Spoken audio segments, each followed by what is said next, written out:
Well, we got to back squat today.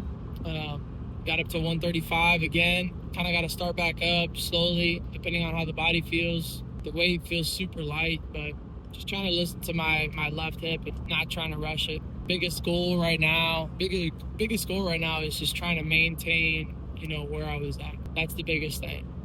Anything that I can do to maintain the muscle mass that I had built, working up to 255.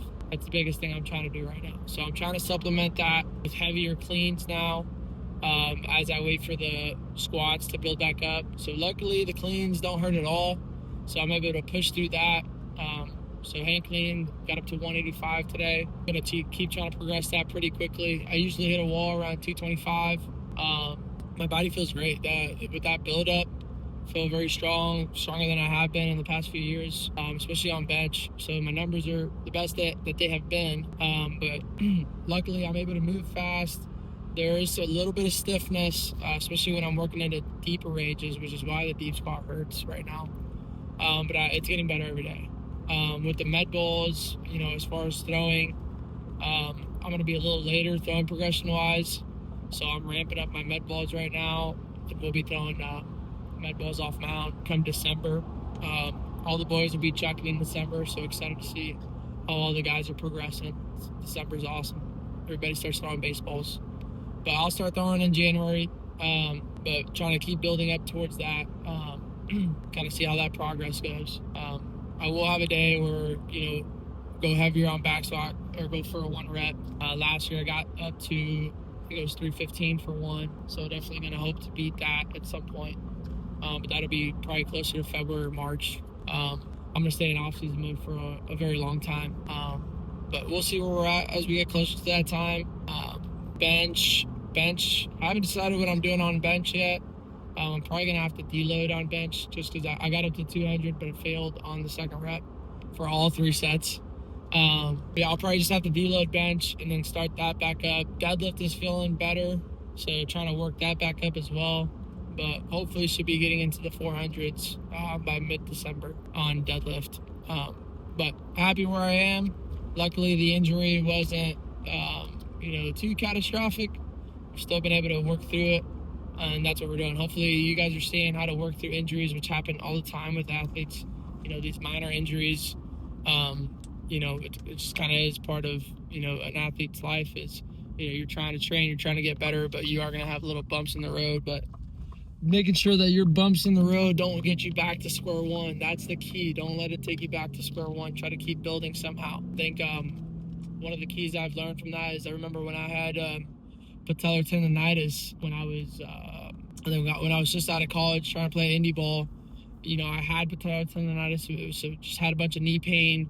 So, the doctors had recommended I, shouldn't squat for a while. So kind of it was what it was. I had to wait. It was too inflamed.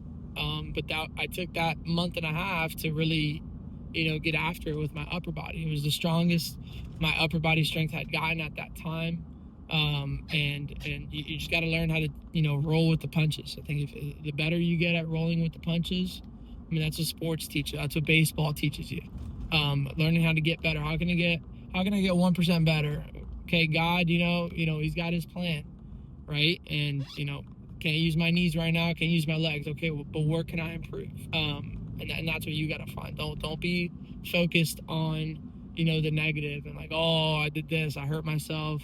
I got to start over. Like, okay, cool. It's cool to be able to recognize it, but don't sulk in it, right? Move on. Figure out, okay, well, what can I do right now? This is the path that God has laid out for me. Well, how can I improve it? Okay, what's my next step? Okay. And that's where your coaches, that's where your mentors, that's where those guys come in so they can help guide you during those tougher times. So, it's part of the process. It's part of learning it when you guys get to college, with all you high school guys that are following, or even the college guys that want to play pro ball. You know what I mean? Like, are you going to let a minor injury hinder your ability to perform or continue progressing and getting better? Depends on the injury, right? You got to be able to make a good decision on, okay, is this an injury that I can play with, right? Or is this an injury that I can kind of mend and get better as I go? You got to be able to answer that. Sometimes you can't go, sometimes you can't. And having the right people on your side to help guide you through that process is the biggest thing. But as you get older, you'll be able to make those decisions yourself. And unfortunately, you don't get to the point of making those decisions yourself until you learn from your mistakes, right? Sometimes you'll push through it too much and you'll learn, okay, I shouldn't have done that. Or, you'll start pushing through something that you didn't know you should, and you do get through it. So, your experiences through this, this career, this path, whether it's your 4 years of high school, 4 years of college, or beyond, that's what, shapes you and teaches you how to deal with injury and how to, get better at it. So keep following along through that process as I work through this hip pain. And yeah, thanks for watching.